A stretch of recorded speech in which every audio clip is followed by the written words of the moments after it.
MP की स्वास्थ्य सेवाओं पर संकट, हड़ताल पर गए प्रदेश भर के डॉक्टर। बता दें, मध्य प्रदेश पर स्वास्थ्य सेवाओं के चरमराने का संकट मंडराने लगा है। दरअसल रात 12 बजे से प्रदेश भर के जूनियर डॉक्टरों की प्रदेश स्तरीय हड़ताल शुरू कर दी है। बता दें, प्रदेश के करीब 3000 डॉक्टर हड़ताल पर गए हैं। दरअसल पश्चिम बंगाल के कोलकाता में स्थित अस्पताल में महिला चिकित्सक के साथ दरिंदगी के बाद उसकी हत्या का मामला सामने आया है। इसे लेकर मध्य प्रदेश समेत देश भर के चिकित्सकों में भारी आक्रोश है और डॉक्टर लगातार प्रदर्शन कर घटना को अंजाम देने वाले लोगों की गिरफ्तारी और उनको सख्त सजा देने की मांग कर रहे हैं। मध्य प्रदेश में आरएसएस नेताओं की किताबें पढ़ाने पर जोर विरोध हुआ तो सीएम मोहन यादव ने सुना दी खरी खरी। बता दें, मुख्यमंत्री मोहन यादव ने आरएसएस के विचारकों की पुस्तकें महाविद्यालयों के पुस्तकालयों में रखे जाने पर कहा कि वाचनालय में सभी विचारकों की पुस्तकें रखी जाएंगी। इस दौरान मुख्यमंत्री यादव ने आरएसएस के विचारकों की किताबों को पाठ्यक्रम में शामिल किए जाने को लेकर उठ रहे विवाद पर जवाब देते हुए कहा कि अभी पाठ्यक्रम का कोर्स बना नहीं है और अभी वो कोर्स बनना बाकी है, क्योंकि उसकी अपनी कमेटी है और उसका एक अध्ययन मंडल है, इसलिए वो अध्ययन मंडल इस बात को फाइनल करेगा। आगे सीएम मोहन ने कहा, आपकी इच्छा हो तो इन पुस्तकों को पढ़ लेना और इच्छा नहीं है तो मत पढ़ना, लेकिन लाइब्रेरी में सभी प्रकार के कोर्स की पुस्तकें होनी चाहिए।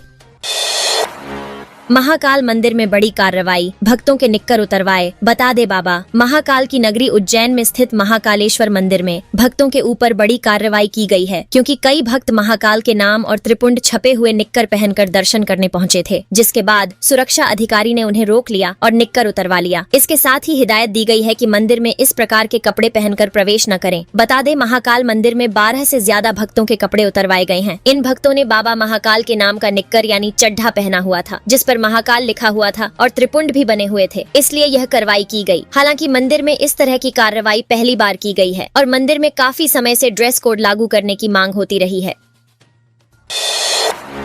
सीएम मोहन यादव के गृह जिले उज्जैन में कांग्रेस ने किया हल्ला बोल, जीतू पटवारी ने की पूर्ण शराबबंदी की मांग। जी हां, सीएम मोहन यादव के गृह जिले उज्जैन में कांग्रेस ने हल्ला बोल किया है। इस दौरान पीसीसी चीफ जीतू पटवारी ने महाकाल की नगरी में पूरी तरह से शराबबंदी करने की मांग की है। वहीं मध्य प्रदेश की भाजपा सरकार की नाकामियां गिनाने और अन्य मुद्दों को लेकर कांग्रेस पार्टी ने मध्य प्रदेश के मुख्यमंत्री डॉक्टर मोहन यादव के गृहनगर उज्जैन में बड़ा आंदोलन किया है। इस दौरान सभा को संबोधित करते हुए जीतू पटवारी ने कहा कि प्रदेश में आम आदमी महंगाई, बेरोजगारी से परेशान है और भाजपा की सरकार प्रदेश में घपले, घोटाले और फर्जीवाड़े पर अंकुश नहीं लगा पा रही है। वहीं जीतू पटवारी ने आगे कहा कि यदि सीएम मोहन यादव उज्जैन में पूर्ण शराबबंदी कर देंगे तो कांग्रेस पार्टी उनका नागरिक अभिनंदन करेगी। अगर ऐसा नहीं किया तो कांग्रेस पार्टी सीएम मोहन यादव के खिलाफ उग्र प्रदर्शन करेगी। आधे राज्य में भारी बारिश की चेतावनी, बाढ़ और बिजली गिरने का भी हाई अलर्ट जारी। मध्य प्रदेश में मात्र 2 दिन के लिए लगे मानसूनी ब्रेक के बाद एक बार फिर 15 अगस्त से बारिश का दौर शुरू हो गया है। बता दे, सूबे के बड़े क्षेत्र में झमाझम बारिश शुरू हो गई है। इसी बीच मध्य प्रदेश मौसम विभाग ने 25 जिलों के लिए बारिश, बाढ़ के साथ साथ बिजली गिरने तक का अलर्ट जारी किया है। खास तौर पर प्रदेश के श्योपुर जिले में जारी बारिश के कारण बाढ़ का खतरा बढ़ गया है। बता दे, मध्य प्रदेश में एक बार फिर झमाझम बारिश का दौर शुरू हुआ है। बीते 24 घंटे की बात करें तो इंदौर, उज्जैन संभागों के कई जिलों में अच्छी बारिश दर्ज की गई। इसके अलावा भोपाल और नर्मदापुरम संभागों में अनेक स्थानों पर अच्छी बारिश हुई। इसके अलावा प्रदेश के अन्य संभागों में मौसम शुष्क रहा, लेकिन कुछ जिलों में फिर से बारिश हो सकती है। एमपी में पीएम किसान सम्मान निधि में 280 करोड़ से ज्यादा का घपला, मचा हड़कंप। मध्य प्रदेश में पीएम किसान सम्मान निधि योजना में 280 करोड़ रुपए से भी ज्यादा का घपला सामने आने के बाद हड़कंप मच गया है। पीएम किसान सम्मान निधि में लापरवाही बरतने के आरोप में तत्कालीन तहसीलदार को सस्पेंड कर दिया गया है। आरोप है कि तहसीलदार की लापरवाही के कारण 3916 अपात्र किसानों को योजना का लाभ मिला है और इससे सरकार को 283 करोड़ रुपए की क्षति हुई है। जाँच में पता चला है कि करीब 300 हितग्राही ऐसे हैं जिनके परिवार के मुखिया के साथ साथ अन्य सदस्यों को भी योजना का लाभ दिया जा रहा था। इनमें से कुछ तो नाबालिग व स्कूल में पढ़ने वाले बच्चे हैं जिन्हें सदस्य बनाकर लाभ दिया गया है, इसलिए तत्कालीन तहसीलदार को सस्पेंड कर दिया गया है।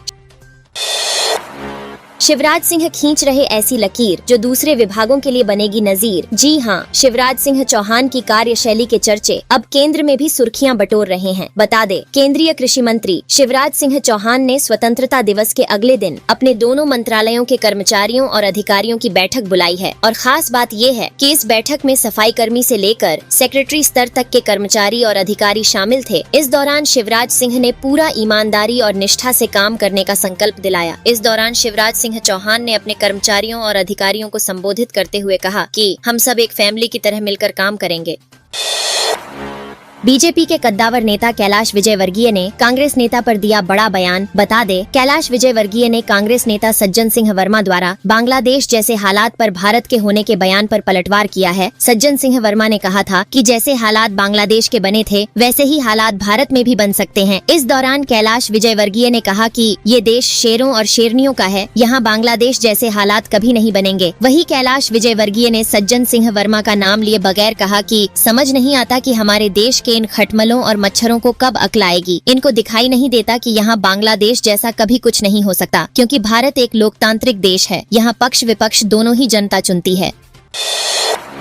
खंडवा में दो समुदायों में खूनी संघर्ष, 40-50 लोगों की भीड़ ने बल्लम तलवारों से किया हमला। जी हां, देश भर में जब आजादी का जश्न मनाया जा रहा था और स्कूली बच्चे सांप्रदायिक सद्भावनाओं की सांस्कृतिक प्रस्तुति दे रहे थे, उस वक्त खंडवा के समीपस्थ गांव में जबरदस्त बवाल हो गया, क्योंकि 40-50 हथियारबंद लोगों ने एक गांव में लोगों के घरों पर अचानक हमला कर दिया और बंद घरों से महिलाओं तक को बाहर निकालकर उनके साथ मारपीट की गई और बुजुर्गों को भी नहीं छोड़ा गया। बता दे, इस विवाद में 10 लोग घायल हुए हैं, जिन्हें जिला अस्पताल में भर्ती कराया गया है। बताया जा रहा है कि एक लड़की से छेड़खानी के चलते ये विवाद शुरू हुआ था। हालांकि पुलिस इस मामले की जांच में जुट गई है।